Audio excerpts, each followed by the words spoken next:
Ээлжит Big News Босрлын шинжилэл зөвхөн сайн хууль гараад систем өөрчлөгддөггүй. Энэ бол олон улсын түвшинд ч батлагдсан асуудал. Тиймээс босрлын шинжилгээг дээрээс доош нь, доороос дээш нь хослуулах нь оновчтой юм.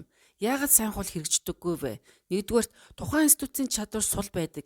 Яам сайн бодлого гаргасан ч сургуульд хэрэгжүүлэх менежментийн чадвар сулаас дунд чат буюу аймаг дүүргийн босрлын газрын шинжилгээг дамжуулагч биш харин саатуулагч болчихдог. Үр дүнд нь хууль цаасан дээр үлдэнэ. 2. Урамшууллын зөрчил. Багш нар хэрэгжүүлээд ямар ч урамшуулалгүй. Харин захирал алдаа гарахгүй байх нь шинжилгээ хийхээс илүү аюулгүй гэж үзвэл үр дүн нь хуучнаараа явбал аюулгүй гэдэг систем. 3. Соёлын инерц. Эцэг их хуучин арга найдвартай. Багш шинжилэн нэмэлт ажил гэж үзвэл үр дүн нь доороос итгэхгүй эсэргүүцэл үргэлжилж байдаг. 4. Хариуцлагын тогтолцоо. Хууль хэрэгжээгүй бол хэн хариуцах нь тодорхойгүй. Гүйцэтгэлийн шалгуур үзүүлэлт хэмжүүр KPI байхгүй бол үр дүн нь хариуцлагагүй шинжил болдог.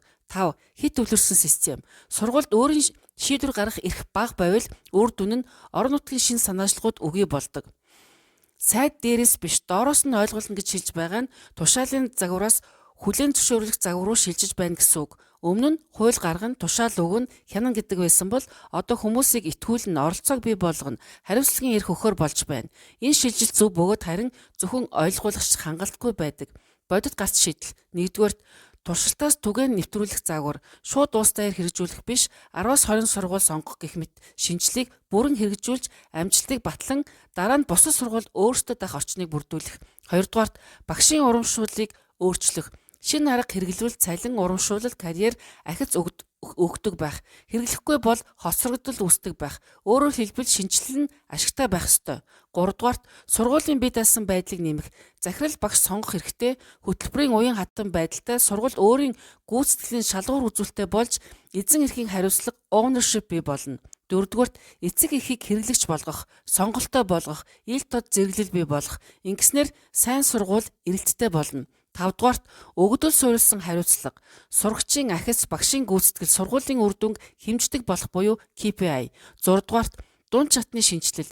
Аймаг дүүргийн босрлын газруудыг хянах биш, дэмжих чиг үүрэгтэй болгох. Гүйцэтгэлийн шалгуур үзүүлэлтийг сургууль хөгжүүлсэн эсгээр хэмжих. Стратегийн нэгтгэл. Босрлын шинжилэл амжилттай болохын тулд сайн хууль зөв чиглэл өгнө. Урамшуулал хүмүүсийг хөдөлгөнө. Соёл тогтвортой болгоно. Туршилт эрсдлийг бууруулна.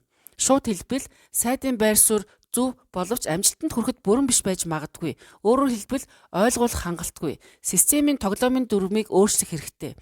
Дүрм өөрчилсөн нэмээд хэрэгжүүлэх зураглал гаргасан нь бас хангалтгүй. Харин хэрэгжилтийн хөдөлгөөр ажиллаж байх ёстой. Асуудал нь бодлого болон нэмээд хэрэгжилтийн бүтэц зохион байгуулалт юм. Хэрэгжүүлсэн шинэ бодлого гацаж байгаа үндсэн шалтгаан. Цаасан дээр хэрэгжилт, тайлан дээр хийсэн бодит байдал дээр өөрчлөлтгүй. Гүйцэтгэлийн шалгуур үзүүлэлт KPI буруу байна гэсэн үг. Дунд чатны саад, дунд чат шинжилгээг сааруулдаг, шинжилэл энд өгдөг. Иймээс зохион байгуулалт чухал. Шинжлэлийн ядаргаа. Багш нар шинжил бүрээс ядарсан, итгэлгүй болсон байдаг. Тийм учраас итгэлийг бий болгох ёстой. Эзэмшил байхгүй, сайдын ажил гэж хардаг. Тийм учраас эзэнтэй хариуцлагатай байлгах. Буцах холбоо байхгүй, юу ажиллаж, юу ажиллахгүй байгааг мэдэхгүй байж магадгүй. Шийдлийн гол зарчим. Шинжлэгийг залхаасаа илүүтэй удирдах хэрэгтэй байдаг. Бодит зөвлөгөө. 100 сургууль загвар уус даяар биш төвлөрүүлэх. Хэрэгжилтийн тусгай нэгж, хэрэгжилтийг удирдах баг, гүйцэтгэлийн шалгуур үзүүлэлтийг шинжлэх, хуурах боломжгүй хэмжүүртэй байх, дунд чатны бүцийг дахин тохируулах, багшид ялах боломж өгөх, түргэн үр дүн богино хугацаанд үр дүн гаргах, богино хугацаанд үр дүн гарвал итгэл ирдэг, ил тод зэрэглэл, шинжлэлийн түүх биш, үр дүнгийн түүх болгох. Хамгийн чухал 3 алхам. Хэрэгжилтийн тусгай нэгж байгуулах, 100 сургууль дээр төвлөрөх, урамшууллын тогтолцоог өөрчлөх, шууд үнэн. Систем өөрөө өөрчлөгдөхгүй. Хүмүүсийн зан төлөв өөрчлөгдөх ёстой. Зан төлөвийг урамшуулал, дарамт, дэмжлэг 3-ын хослол дээр өөрчилдөг. Босрлын шинжилгээ ягаад улс төрийн мөчлөгт ундаг вэ? Энэ нь бодлогоос илүү эрх мэдэл, хугацаа, урамшууллын зөрчил юм. Нэгдүгээр цаг хугацааны зөрчил. Улс төр 4 жил, босрлын шинжилэлд 10-аас 15 жил хэрэгтэй. Хоёрдугаарт харагдах байдлын асуудал. Босрлын үр дүн шууд харагддаггүй. Гуравдугаарт эзэмшлийн асуудал. Шинэ сайд өмнөх шинжилгээг үргэлжлүүлэхгүй. Дөрөвдүгээрт ашиг сонирхлын бүлгүүд статус квог хамгаална. Тавдугаарт шинжилэл бол улс төрийн эрсдэл байдаг. Реформ яг хаана нэвтэрдэг вэ? Сайд солигдох үед бид бодтоор харсан. Төсөв бастлах үед дунд шатанд, сургууль дээр хэрэгжих шатанд, өөрөөр хэлбэл бодлогоос хэрэгжилт рүү шилжих үед реформ эвдэрэх боломжтой. Улс төрөөс хамгаалах стратеги, шинжлэгийг сайдын төсөл биш, системийн хэвийн төлөв болгох, хууль институтийн хамгаалалт, нам хоорондын зөвшөлтсөл, иргэдийн эрэлт бий болгох, буцаах боломжгүй болгох, хэрэгжилтийн тусгай нэгжийг институцжүүлэх, санхүүжилтийг түгжих, шинжлэлийн эвсэл байгуулах, түргэн үр дүн гаргах.